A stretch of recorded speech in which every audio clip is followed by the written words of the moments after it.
يقول الله عز وجل اقرأ باسم ربك الذي خلق خلق الإنسان من علق اقرأ وربك الأكرم الذي علم بالقلم. Allahun e falendrojmë,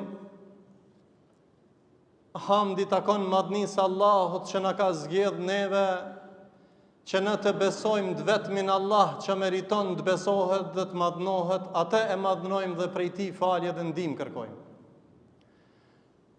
Allahun e falendrojmë që na bëri krijesa dhe na urdhëroi me ajetin e parë me lexu e me studiu e me mësu se kush është krijuesi jon dhe kush meriton respektin dhe nënshtrimin. Ai është Allahu i vetëm, i pashoq. Salat dhe selam i dërgojmë pejgamberit alayhis salam, familjes tij, shokëve tij dhe gjithë atyre që ndjekin rrugën e tij deri në ditën e Kiametit. Besimtarë të nderuar, me sinqeritetin më të lartë kërkojmë nga i madhi Allah Azza wa Jall, mu dhe juve dhe gjithë muslimanëve, Allahut na kaplon me rahmetin e tij. Allahut na fal gjunahet prej në gjuma deri në gjuma, ja Rabbel Alemin.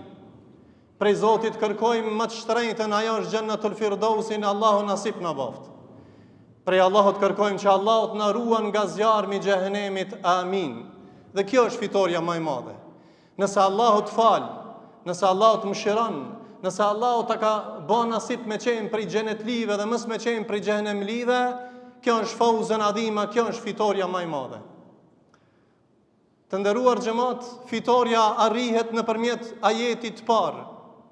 Ikra, duke lexuar, mësu, studiu, se nëpërmjet diturisë e njohim Zotin ton. Nëpërmjet diturisë e njohim Muhammed Mustafa alayhis salam. Nëpërmjet diturisë e njohim obligimin karshi prindërve që i kemi, dhe emanetin në jetë, funksionin ton në përgjithësi, njeriu funksionon në formën më të mirë mbaz diturisë që ka. Prandaj, prej ibadeteve më të vlefshme është kërkimi i diturisë. Dhe këtë ajet që e lexova në fillim është një prej ajeteve shtyse e cila është çelësi i suksesit për ta njoft Allahun dhe ibadetet e tua. Ka thënë Ibn Mubareki rahimahullahu taala, nuk ka gjë më të vlefshme pas pejgamberllëkut se kërkimi i diturisë. Edhe një herë, mas pejgamberve, kush janë më të vlefshmit në shoqërinë tonë, janë ata që janë të ditur.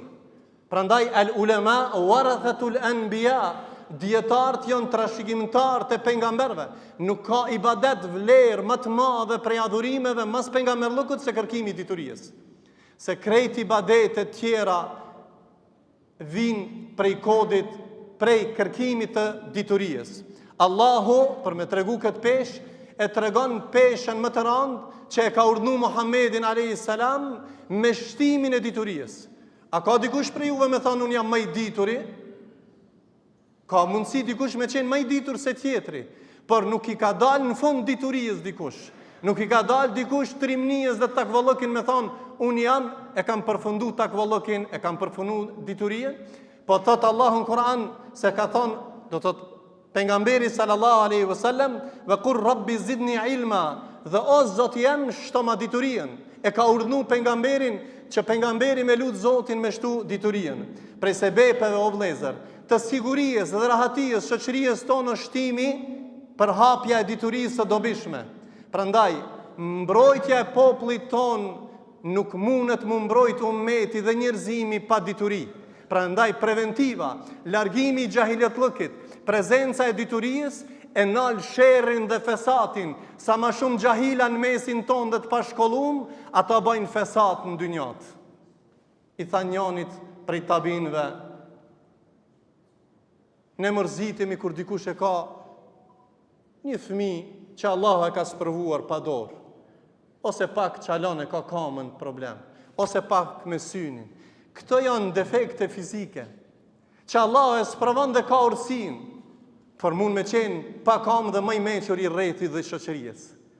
Defekti më i madh nuk është pa dorë, pa sy, pa kamë. Defekti më i madh është me qenë pa dituri. Hal yastavi alladhina ya'lamuna wal ladhina la ya'lamun?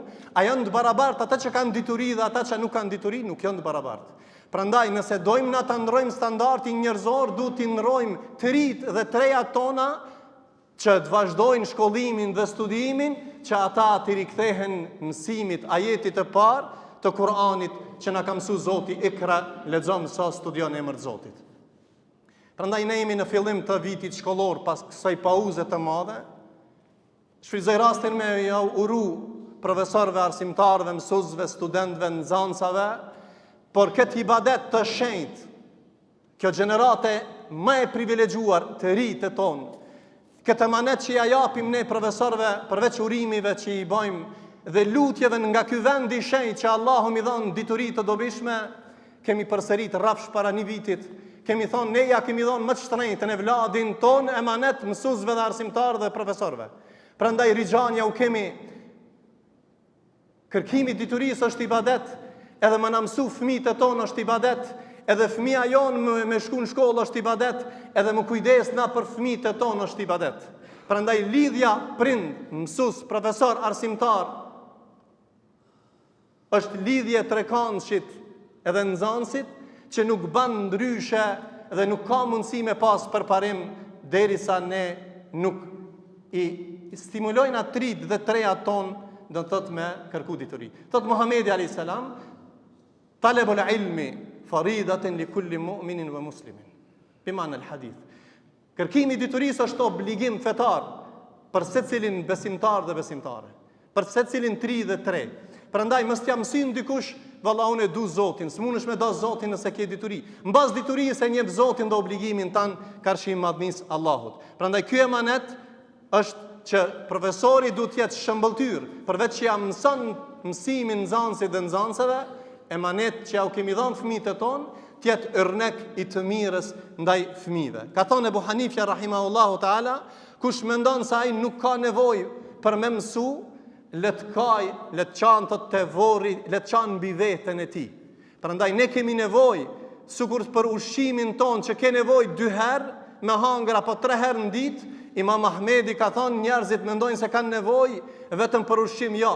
Nevoja e diturisë është në çdo kohë dhe në çdo moment. E prandaj çelësi i suksesit të dynjas dhe të ahiretit është kërkimi i diturisë.